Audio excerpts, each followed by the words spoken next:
তো গাইস, তোমরা কি জানো সার্ভার চলাকালীন এখন ইমোট দেওয়া যায়? আর যারা জানো না তারা জেনে নাও এবং শিখে নাও। তো চলো সোশ্যালে যাওয়া যাক। তো গাইস, চলে আসছি আমি সোশ্যালে।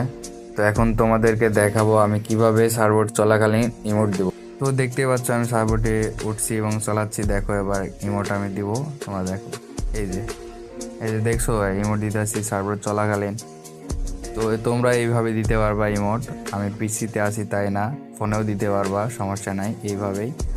তো আমি প্রথমে জানতাম না যে ইমোট দেওয়া যায়। তো আমি হঠাৎ করে একদিন সোশ্যালে আসছি, আসার পরে আমি সার্ভারে উঠছি আর ইমোট ইমোটের টিপ লাগছে। আমি ইচ্ছা করে দিই নাই, ইমোটের টিপ লাগছে। তো দেখতেছি যে ইমোট দেওয়া যায়। আমি ভাবলাম যে হ্যাকার ট্যাকার হয়ে গেলাম নাকি। পরে আমি পর্যবেক্ষণ করে দেখলাম যে হ্যাকার ট্যাকার হয় নাই, আসলে আপডেটের পরে গেরিনা এরকম করে দিছে।